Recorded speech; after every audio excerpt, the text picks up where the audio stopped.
Graça e paz, povo metodista.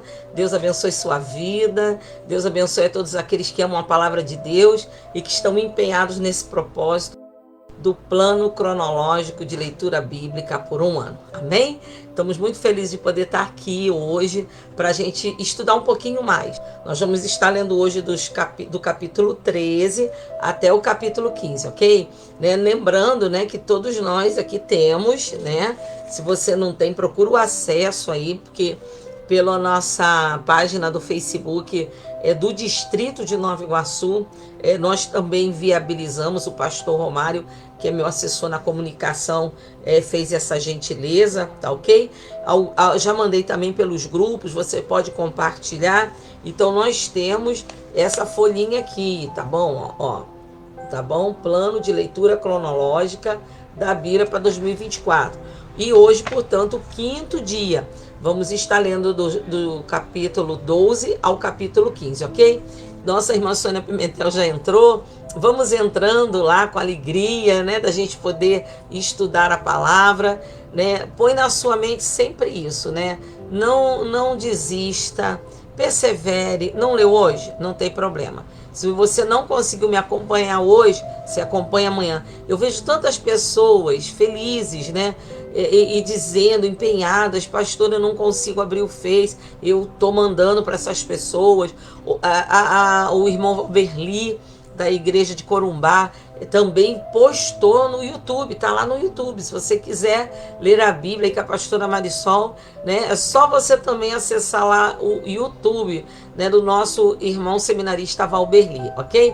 Tá aqui conosco a Daniele, a Maria Araci, a pastora Ana Virgínia, Ana Lúcia, nossa irmã Catarina, da nossa igreja, a Julien, a Adriana. Gente, sejam bem-vindos no nome santo do Senhor.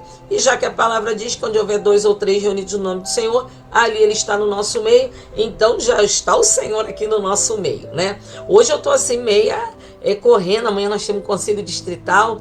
Estou há mais de 12 horas trabalhando sem parar, mas vai ser bênção, amém? Nós vamos orar agora, porque com Jesus no barco tudo vai bem, Deus abençoe a Lúcia Campos, a irmã Débora, a Aurilene, a Alzeni. Deus abençoe. Então vamos lá, gente, vamos orar. E depois que a gente orar, eu vou fazer só um comentário que ontem eu falei para você na nossa leitura, no capítulo, se eu não me engano, foi no capítulo 10, no verso de número 9.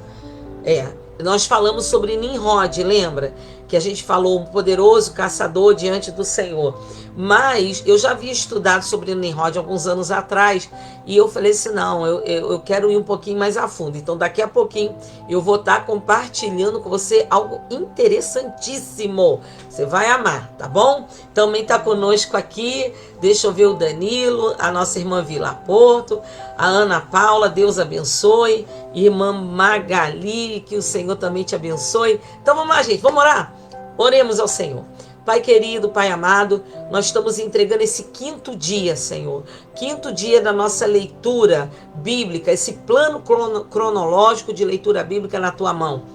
Senhor, cada vida que entra aqui comigo, cada vida que entra depois, Senhor, que o Senhor os tome na sua mão e o Senhor não permita que eles venham a desistir. É uma longa jornada, Senhor, estamos só no caminho, mas estando o Senhor ao nosso lado, nós vamos conseguir, Pai. Por isso, nos abre o entendimento agora para compreender a tua palavra, que seja boa semente caindo em boa terra para dar o seu devido fruto, para levantar sobre essa nação, para levantar sobre o distrito de Nova Iguaçu, para levantar sobre a primeira região um povo forte e poderoso na terra, porque maneja bem a palavra da verdade.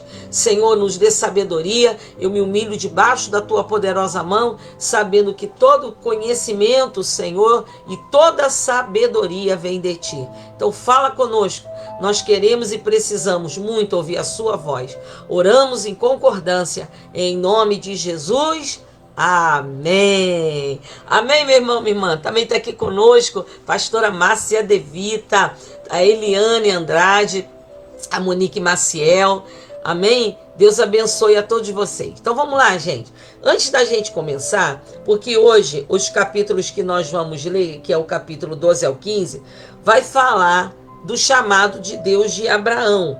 Abraão que veio, a gente leu toda aquela árvore genealógica, né? E nós falamos aí desse caminho de cuidado, né? De Deus para poder ir resgatando uma geração de volta para ele, porque muitas gerações se perderam, né? A geração de Cã foi que vai gerar a Nimrod e que vai se corromper completamente, corromper a terra novamente, com muita violência, com coisas perversas. E aí eu quero falar para você um pouquinho deste homem chamado Nimrod, tá bom? A gente leu ontem aqui, ó, Gênesis capítulo 10, né, a partir do verso 8, que diz assim, aliás, verso 9, foi valente caçador diante do Senhor, daí dizer-se, como Nimrod, poderoso caçador diante do Senhor. Então, temos algumas curiosidades para a gente poder entender esse caminho geracional de violência, gente, né? De permissividade, né? De coisas erradas, né? Então, Nimrod, ele foi filho de Cush, neto de Cã e bisneto, portanto, de Noé. Ele foi descrito como o primeiro homem poderoso na terra. Mas não era poderoso porque simplesmente ele estabeleceu um império, não. Ele era dito como poderoso pelas coisas como ele fazia, as maldades que ele praticava. Embora, né, esse termo, né, que a gente fala assim, foi poderoso diante do Senhor, ele não esteja ali bem definido, né, na nossa tradução, mas é bem provável que Nimrod tenha sido um homem muito, muito mau, muito perverso, né? E o seu nome provém de uma palavra que significa, uma palavra chamada marad, né? Nimrod vem dessa palavra, que significa ele se rebelou. Olha aí, olha aí. Você lembra que eu falei com você o quanto o nome é especial e é poderoso? A própria cultura judaica sabe disso, ela estabelece o nome a partir daquilo que ela olha para aquela criança e ela quer que aquela criança seja, né? Então, nas tradições, olha bem, né, nas antigas tradições judaicas das escrituras, que se chama Targum, amados, nessas antigas escrituras, até já baseando-se pelo 1 Crônicas 1:10, que vai dizer, Cush gerou Nimrod, o primeiro homem poderoso na terra. Né? E dito, né, essas coisas, é praticamente o mesmo que dizer assim, e Nimrod começou a se tornar um homem poderoso no pecado. Olha aí, hein? Um assassino de pessoas inocentes e um rebelde diante do Senhor.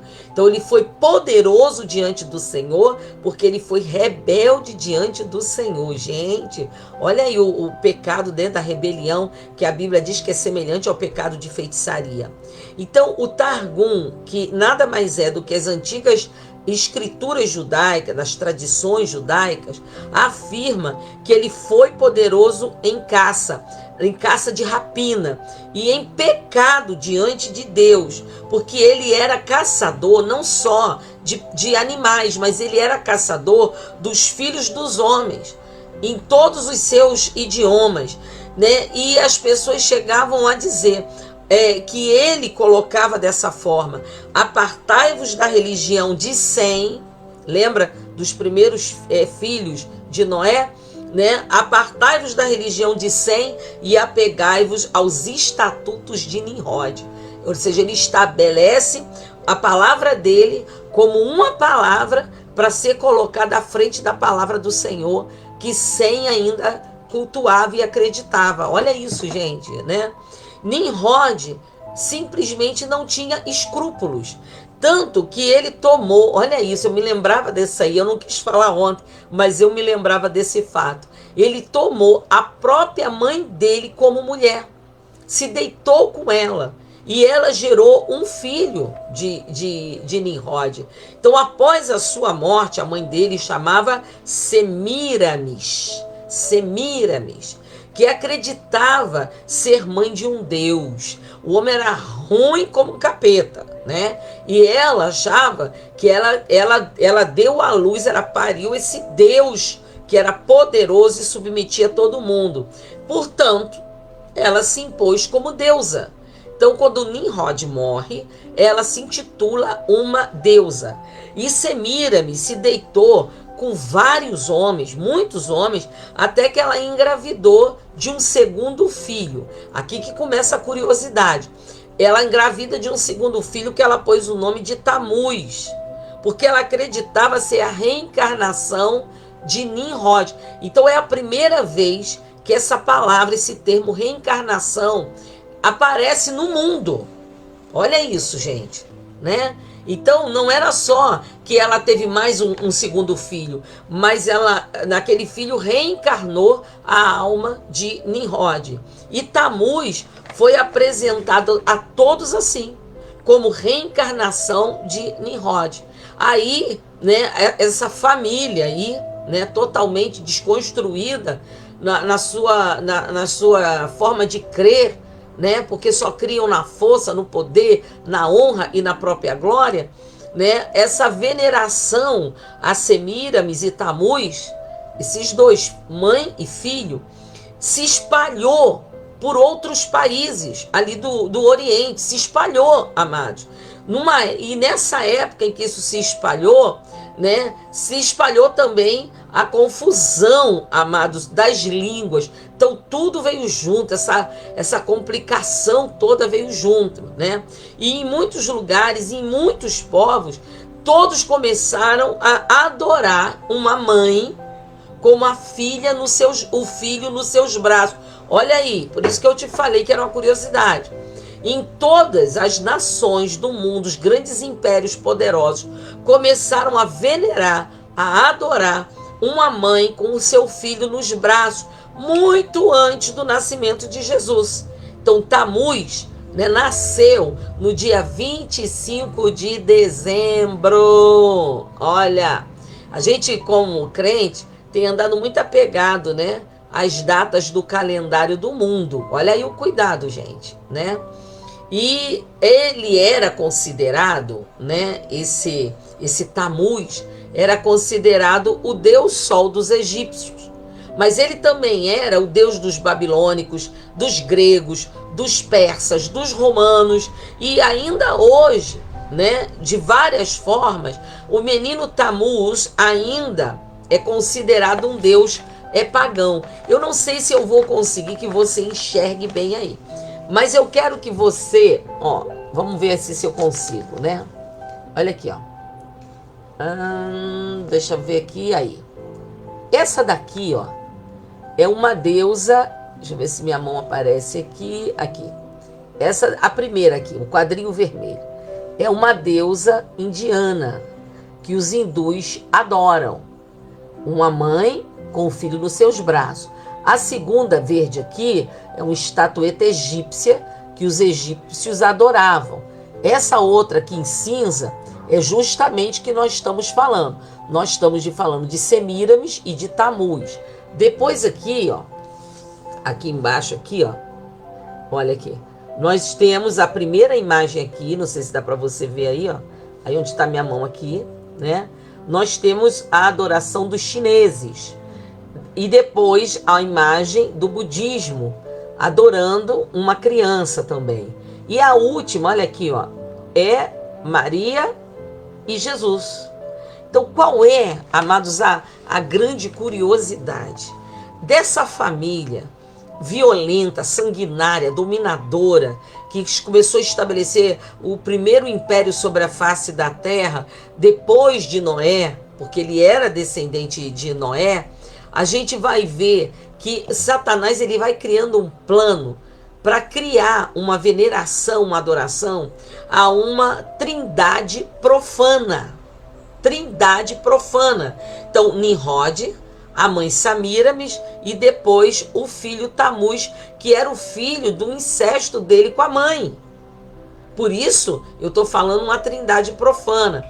Depois, lá na Grécia, essa mesma trindade, ela vai ser adorada. com Zeus, que você já deve ter ouvido falar, Afrodite e seu filho Eros. Depois os romanos vão adorar a mesma trindade, adorando a Saturno, a Vênus e o Cupidozinho, que está sempre do lado ali, né? Aquela criancinha, o Cupido, ao lado de Saturno e de Vênus, nas imagens da época. E no século III, né, da era cristã, começa o sincretismo religioso, ou seja, começa a se juntar todas as religiões, é tudo igual, todos os caminhos levam a Deus, né? E aí, amados, a própria Igreja Católica, Apostólica Romana, ela introduz, nesse período do terceiro século, ela introduz as esculturas, as imagens de escultura. E aí, qual é a imagem de escultura parecida com aquela trindade profana, mas que precisa trazer ao sagrado, chamar a atenção, atrair as pessoas para aquela religião do terceiro século? Aí Jesus, o menino Jesus, Maria e José, né? Então a trindade vai se basear lá no princípio de tudo, com Nimrod, a mãe dele Samira e o Tamuz, que foi o filho dessa relação incestuosa entre mãe e filho. Então fica aí essa curiosidade para que você pare e pense, né? Cuidado com as modas, cuidado com aquelas coisas, né, que parece tão legal, né? Tá todo mundo fazendo, né? Vamos misturar, amados, nós somos santos porque ele é santo e ele nos santificou, não foi com dinheiro, não foi com outra coisa que não fosse o sangue de Jesus, vertido na cruz do Calvário, debaixo de muita dor e sofrimento, para nos salvar.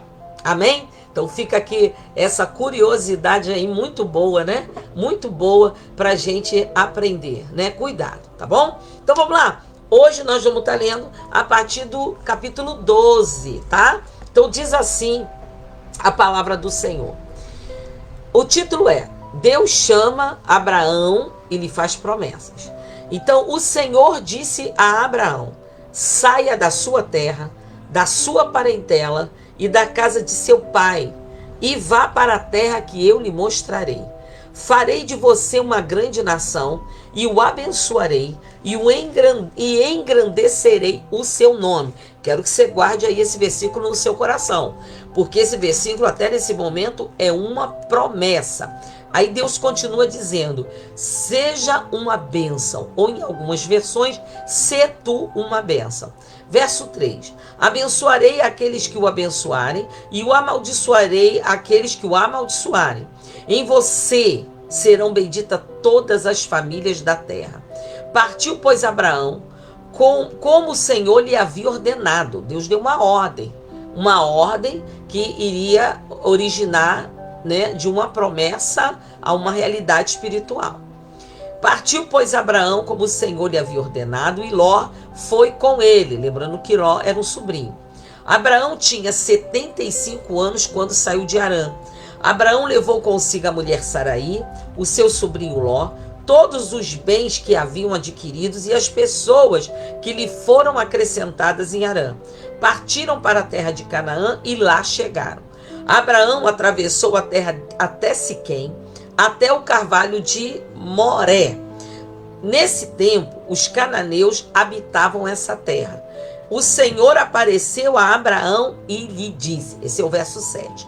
Eu quero parar aqui no verso 7 para dizer que o Senhor falou com Abraão, falou quando ele estava em Ur dos Caldeus, falou quando ele estava em Harã, mas ele só apareceu a Abraão depois que Abraão obedeceu ao Senhor. Você quer ver a Deus? Anda em obediência. Amém? Quer ver a Deus? Anda em obediência, gente. Ninguém verá o Senhor se não andar em obediência. Amém? Abraão só viu o Senhor depois que obedeceu. Vamos continuar o verso 7. Darei esta terra à sua descendência. Ali Abraão edificou um altar ao Senhor que lhe tinha aparecido, passando dali para o monte a leste de Betel. Armou a sua tenda, ficando Betel a leste, de Ai e a oeste. E ali edificou um altar ao Senhor e invocou o nome do Senhor. E depois Abraão partiu dali, indo sempre na direção do Neguebe. Então você veja, amados, que quanta coisa linda acontece.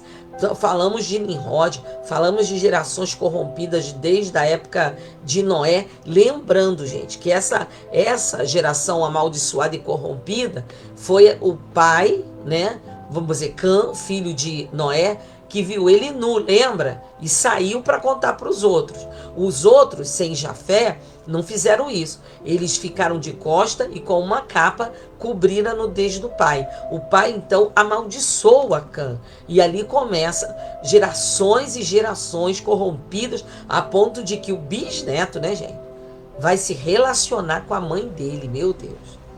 E aí Deus está aqui agora com um plano de redenção, de resgate. Agora vamos no verso 10. Havia fome naquela terra. Assim Abraão foi para o Egito, para ali ficar, porque era grande a fome na terra. Quando se aproximava do Egito, quase ao entrar, disse a Saraí, sua mulher: ora, bem sei que você é uma mulher muito bonita. Os egípcios, quando virem você, vão dizer: essa mulher é dele. Então eles vão me matar, deixando você com vida.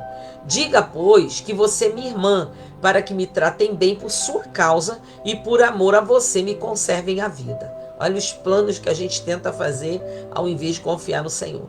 Tendo Abraão entrado no Egito, os egípcios viram que a mulher era de fato muito bonita. Gente, lembrando que quando ele sai de Harã para ir para o Egito, né, ele tinha 75 anos. Ele estava indo em direção ao Neguebe e passou ali pelo Egito. Tendo, então, ele entrado no Egito, os egípcios viram que a mulher era, de fato, muito bonita. Os príncipes do faraó a viram e foram elogiá-la diante de Faraó. Este, por causa dela, tratou bem a Abraão, o qual veio a ter ovelhas, bois, jumentos, escravos e escravas, jumentos e camelos. Jumentas e camelos. Porém, o Senhor puniu Faraó e a sua casa com grandes pragas, por causa de Saraí, mulher de Abraão. E Faraó chamou Abraão e lhe disse: o que é isso que você fez comigo? Por que não me disse que ela era sua mulher? E por que me disse que ela era sua irmã? Foi por isso que a tomei para ser minha mulher. Agora, pois, aqui está sua mulher. Tome-a e vá embora daqui. E Faraó deu ordem a seus servos a respeito de Abraão, e eles o acompanharam, a ele, a sua mulher e tudo o que possuía. Olha que interessante, duas coisas aqui interessantes. Deixa eu fazer um parênteses aqui. Primeiro, que eu comecei lendo o versículo 10, dizendo que havia fome naquela terra, e por isso Abraão foi para o Egito, porque a fome era muito grande. O que Deus está nos ensinando aqui? Que filhos de Deus, ou os que não seguem a Deus, todos, amados, podem passar por lutas e tribulações e problemas. Não é porque você segue a Deus que você está isento de problema. A única diferença é que Deus vai usar essas lutas, essas tribulações, para fortalecer a nossa fé, nos tirar desse ambiente de derrota e nos conduzir à vitória. Mesmo que Abraão estava aprendendo ainda a caminhar com Deus, né? O que ele sabia de Deus? Uma voz, um comando e uma aparição. E mais nada, ele estava aprendendo. Quando a gente começa no evangelho, a gente também erra. Mas não é para ficar no pecado, não é para errar. É para a gente começar a aprender com Deus. E, amados, ele aqui usou de um estratagema que foi perigoso, até para a casa de Faraó. Agora, veja bem, Faraó podia ter matado ele, sim ou não? Podia ter matado ele, matado Sarai, matado todo mundo. Mas era porque a mão de Deus estava com ele. Entende? Era isso. Não é que Faraó olhasse para Abraão e dissesse: meu Deus, esse homem é poderoso, esse homem tem algum Deus mais poderoso que o meu. Que Faraó sempre se sentiu Deus Sol, ele era o rei de toda a terra. Não, amados.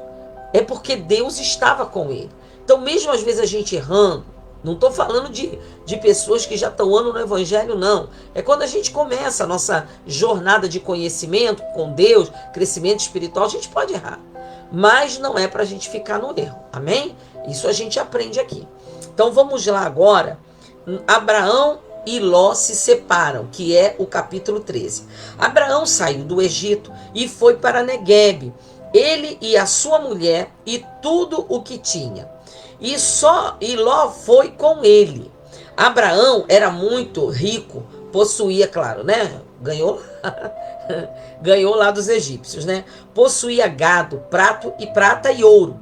Fez as suas jornadas do Neguebe até Betel, até o lugar onde primeiro tinha armado a sua tenda em Betel e Ai, até o lugar do altar que anteriormente tinha feito. E ali Abraão invocou o nome do Senhor. Você veja bem, Abraão está nessa busca.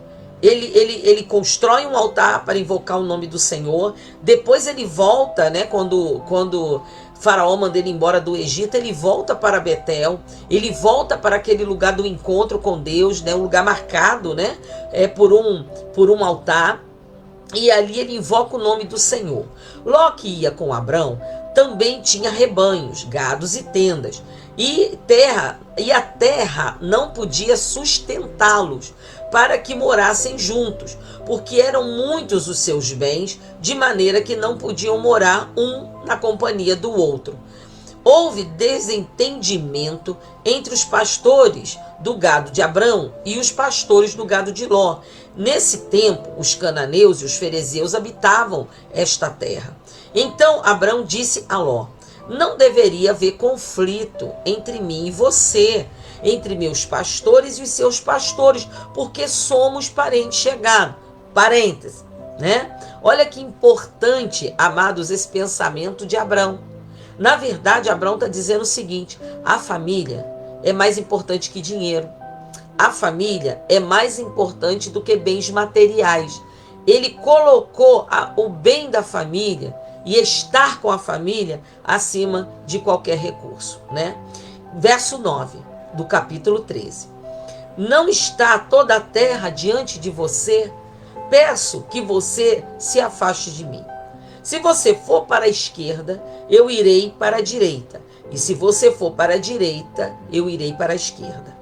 Ló ergueu os olhos e viu toda a campina do Jordão, que era tão bem regada como o jardim do Senhor, como a terra do Egito, até a região de Zoar. Isso foi antes de haver o Senhor destruído Sodoma e Gomorra. Então Ló escolheu para si todas as campinas do Jordão e partiu para o Oriente, e assim separaram-se um do outro. Abraão habitou na terra de Canaã, e Ló foi morar nas cidades das campinas do Jordão. E ia armando as suas tendas até Sodoma, chegou lá. Ora, os moradores de Sodoma eram maus e grandes pecadores contra o Senhor. Gente, olha que coisa, olha que ensinamento. Presta atenção aí, gente, presta atenção. Abraão, ele estava aprendendo a confiar em Deus, lembra? Era um relacionamento que estava sendo construído. Então, o que ele tinha certeza no coração? Ele está comigo, Deus está comigo. Se Deus está comigo, seja onde for, eu vou prosperar. Ele não se baseava em circunstâncias. Ele não se baseava pelo seu olhar natural. Ló sim, afinal o chamado não era específico para Ló, era para Abrão. Então Ló olhou e disse: não, aquelas campinas ali do Jordão são lindas, maravilhosas. Aqui vai ter pasto para o meu gado, aqui vai ter água. Não, eu vou para lá. Olha a diferença de um homem com Deus e um sem Deus. O sem Deus vai escolher os caminhos que seu olhar natural lhe conduzir. Mas aquele que está com Deus vai acreditar que seja onde for, vai prosperar. Amém? Amém? Guarda isso aí no teu coração, amados. Então vamos seguir essa leitura. Você vê que as tendas de Ló que foram indo até Sodoma e Gomorra, chegaram a uma cidade de pecado. Quando o teu olhar natural é o que te conduz, você pode estar sendo conduzido ao pecado, ao lugar que Deus não separou para você. Meu Deus, hein? Então vamos lá? Verso de número 14, do capítulo 13. Deus promete a Abrão a terra de Canaã. O Senhor disse a Abrão depois que Ló se separou dele. Você vê que, olha bem, gente, presta atenção que isso tudo aqui é chave, viu? Isso tudo aqui é chave. Você vê que enquanto ele estava andando na companhia do seu sobrinho, embora a família, e ele buscando o bem da família, ele estava com a bênção retida. Tem gente que entra na nossa casa, tem gente que entra no nosso caminho, tem gente que entra na nossa vida e retém o que Deus tem preparado para a gente.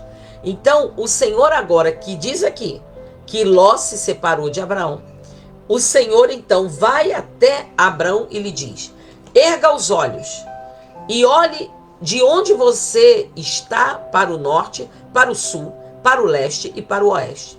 Porque toda esta terra que você está vendo, eu a darei a você e a sua descendência, para sempre.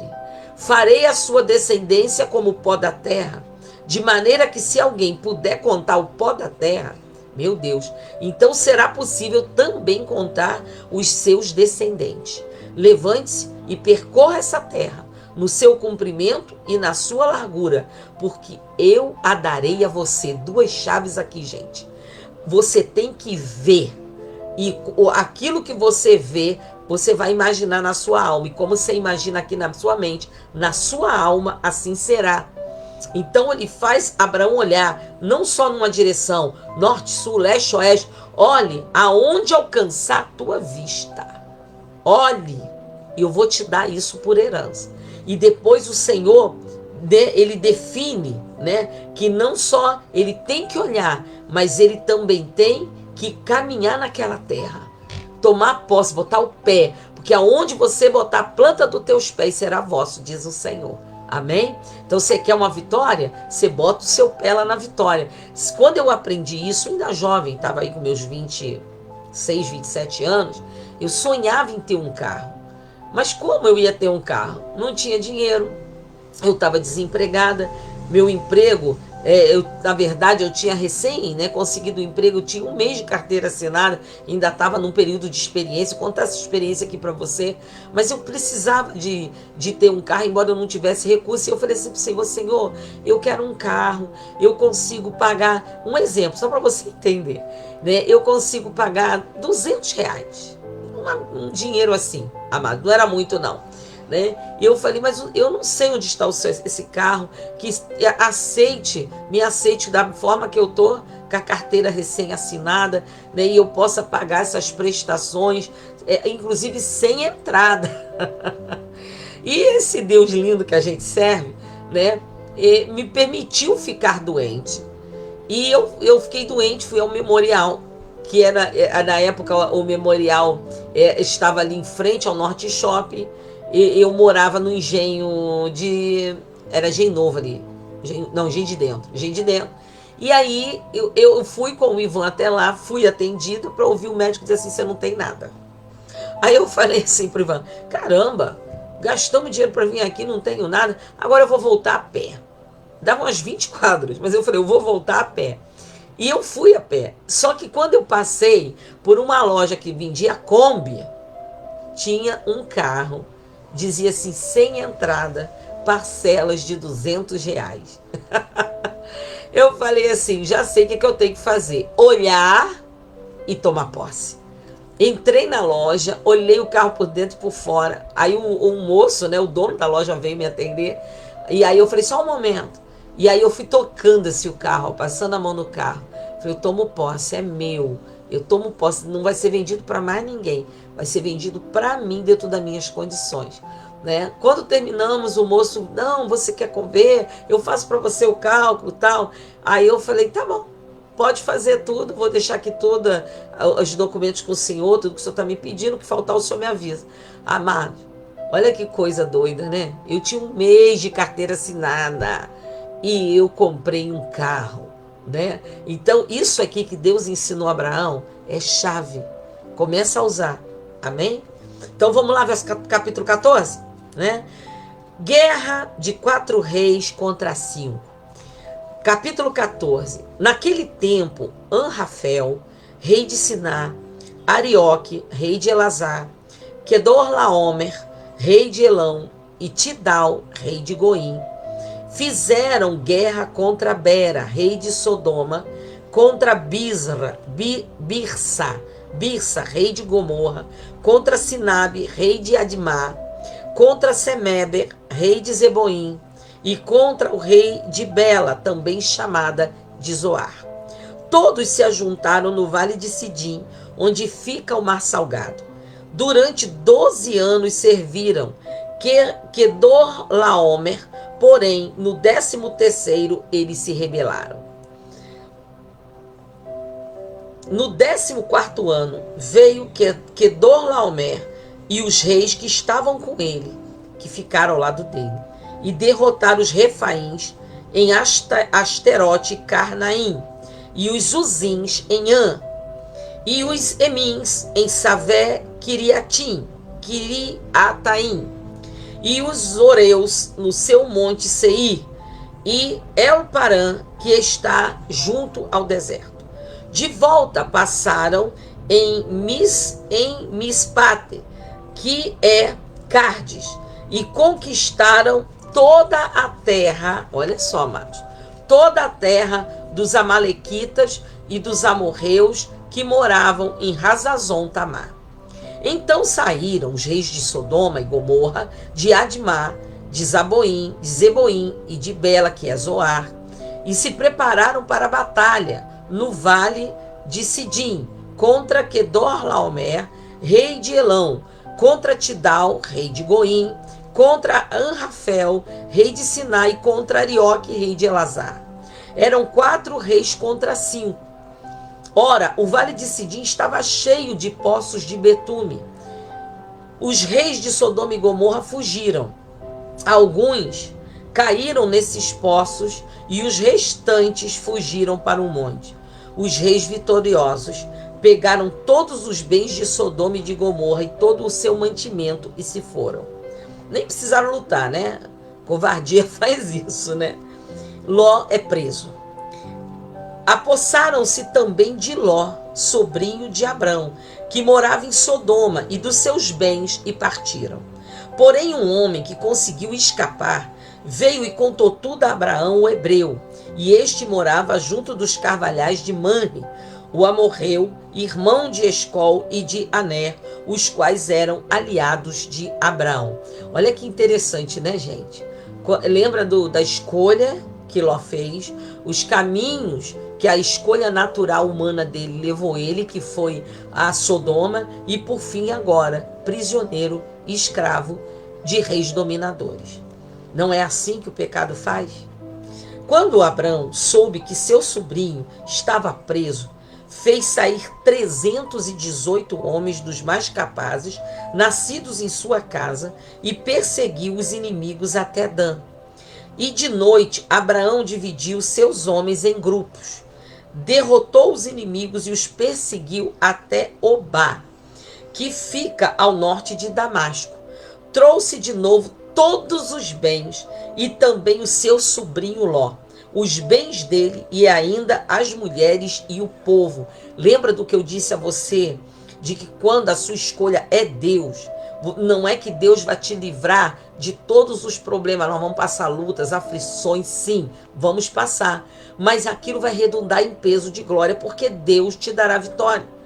Amados, tinha vários reis ali lutando, povos, né, fortes e poderosos em guerra, mas quando esse homem, com 318 apenas, foi lá e tomou não só de volta o seu sobrinho, a Bíblia diz seus bens, suas mulheres e até o povo que estava ali debaixo daquele domínio. Seguimos. Verso 17. Quando Abraão regressava, depois de derrotar Quedorlaomer e os reis que estavam com ele, o rei de Sodoma foi ao encontro dele no vale de Savé, que é o vale do rei. E Melquisedeque, rei de Salém, trouxe pão e vinho. Ele era sacerdote do Deus Altíssimo e ele abençoou Abraão e disse: Abraão, seja abençoado pelo Deus Altíssimo que criou o céu e a terra, e bendito seja o Deus Altíssimo que entregou os adversários de vocês nas suas mãos. E Abraão deu a Melquisedeque, olha outra chave, anota a chave aí, gente. E Abraão deu a Melquisedeque o dízimo de tudo. Olha que coisa linda, gente. Por isso que esse homem era amigo de Deus, né não? Olha isso. Então o rei de Sodoma disse a Abraão: dê-me as pessoas e fique com os bens para você. Mas Abraão lhe respondeu: juro pelo Senhor, o Deus Altíssimo, que criou o céu e a terra, que nada tomarei de tudo que é seu, nem um fio, nem uma correia da sandália, para que você não diga: fui eu que enriqueci Abraão. Nada quero para mim, a não ser o que os rapazes comeram e a parte que toca a Aner, Escol e Manré. Os homens que foram comigo, que estes fiquem com a parte deles. Amados, isso é ter muita fé. Por isso que esse homem é o pai da fé. Ele estava numa época, lembra? De fome severa sobre a terra, onde um tentava destruir o outro, um tentava dominar o outro. Lembra que os descendentes de Nimrod eram homens sanguinários e violentos, rei contra rei, né? Todo mundo querendo cada um seu bocado. E ele diz: não quero nada que as pessoas possam dizer: Abraão enriqueceu porque tal pessoa foi generoso e lhe deu. Ele disse: eu quero enriquecer porque o meu Deus é quem vai me enriquecer. Você confia em Deus assim? Hein? Diz aí, você confia? Então vamos lá. Chegamos no último capítulo de hoje, né? Capítulo 15. Deus faz uma aliança com Abraão. Como não faria, né? Esse Abraão também, né? Meu Deus. Então diz assim, verso 1. Depois destes acontecimentos, a palavra do Senhor veio a Abraão numa visão, dizendo: não tenha medo, Abraão. Eu sou o seu escudo e lhe darei uma grande recompensa. Abraão respondeu: Senhor Deus, que me darás se continuo sem filhos e o herdeiro da minha casa é o Damasceno Eliezer? Abraão continuou: tu não me deste descendência e um servo nascido na minha casa será o meu herdeiro. E eis que a palavra do Senhor veio a ele dizendo: este não será o seu herdeiro. Pelo contrário, aquele que será gerado por você, esse será o seu herdeiro. Então o Senhor levou para fora e disse: olhe para o céu, conte as estrelas, se puder contá-las. E lhe disse: assim será a tua posteridade. Abraão creu no Senhor, e isso lhe foi atribuído para a sua justiça. O Senhor disse também: eu sou o Senhor, que te tirei de Ur dos Caldeus, para lhe dar esta terra como herança. Mas Abrão perguntou: Senhor Deus, como saberei que eu vou herdar esta terra? E o Senhor respondeu: traga-me uma novilha, uma cabra e um cordeiro, cada qual de 3 anos, uma rolinha e um pombinho. Abraão trouxe todos esses animais, cortou-os pelo meio e pôs as metades uma diante das outras, e as aves, porém, não cortou pelo meio. As aves de rapina desciam sobre os cadáveres, porém Abraão enxotava. Ao pôr do sol, um profundo sono caiu sobre Abraão, e grande pavor e densas trevas tomaram conta dele. Então o Senhor lhe disse: fique sabendo, com certeza, que a sua posteridade será peregrina em terra alheia, será reduzida à escravidão, meu Deus, e será afligida durante 400 anos. Mas eu castigarei a nação que os escraviza. Depois eles sairão com muitas riquezas, e você irá para junto de seus pais em paz. Será sepultado em boa velhice. Na 4ª geração voltarão para cá, porque a medida da iniquidade dos amorreus ainda não se encheu. Quando o sol se pôs e houve densas trevas, eis que um fogareiro fumegante e uma tocha de fogo passaram entre aqueles pedaços dos animais. Naquele mesmo dia, o Senhor fez aliança com Abraão, dizendo: a sua descendência dei esta terra, desde o rio do Egito até o grande rio Eufrates, a terra dos queneus, a terra dos quenezeus, dos cadmoneus, dos heteus, dos ferezeus, dos refaíns, dos amorreus, dos cananeus, dos girgazeus e dos jebuseus. Amados, quero terminar com um parêntese. Você prestou atenção que Abraão, ofereceu o sacrifício, entregou o holocausto, ficou vigilante por um longo tempo, mas depois ele acabou caindo no sono. Enquanto ele estava enxotando aquelas aves de rapinas, as aves de rapina não podiam pousar. Mas quando Abraão cansou, esmoreceu, aquelas aves de rapina se tornaram um ataque espiritual na vida daquele homem, que a palavra diz que veio densas trevas que tomaram conta dele. E por causa dele não vigiar naquilo que Deus havia colocado diante dele, era um propósito, precisava de vigilância. Por ele não vigiar, veio uma palavra do Senhor, uma sentença. E a sentença se cumpriu, nós sabemos disso. A sua descendência será reduzida à escravidão, e assim vai permanecer por 400 anos. Mas eu, Senhor, vou colocar em aflição a nação que os escravizou, eu vou castigar. E depois eu vou fazer eles saírem de lá com grandes riquezas e despojos.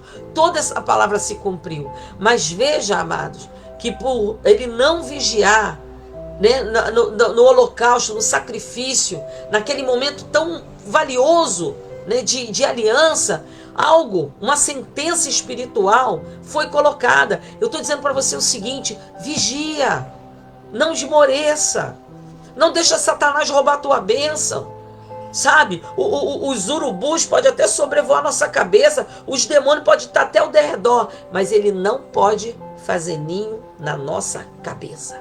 Você está entendendo isso? Olha bem, irmãos, olha como isso é forte, tá? Então, você viu aqui que por uma atitude de um homem que começava uma aliança com Deus, por ele ter não vigiado, a família, a geracional dele toda ficou debaixo de 400 anos de escravidão. Quantas vezes você largou o Senhor? Quantas vezes você esqueceu do Senhor? Quantas vezes, as coisas que são naturais foi mais importante do que as espirituais? E aí você não entende, porque as coisas dentro da sua casa, nas suas gerações, elas estão fora do foco. Conversa com Deus. Amém? Conversa com Deus, pede a Deus para te mostrar. Deus vai mostrar claramente aonde foi que o erro foi cometido. E Deus vai tirar sua família, a sua geração de cativeiro, e Deus vai mudar a história. Eu creio nisso. Esse é o nosso Deus. Amém? Precisamos sim orar e vigiar para que não entreis em tentação. Lembrando que essa carne aqui é fraca, mas o nosso espírito, ele tem que estar pronto, tá bom? Então, terminamos hoje, mais alguns capítulos. Hoje terminamos também o capítulo 15.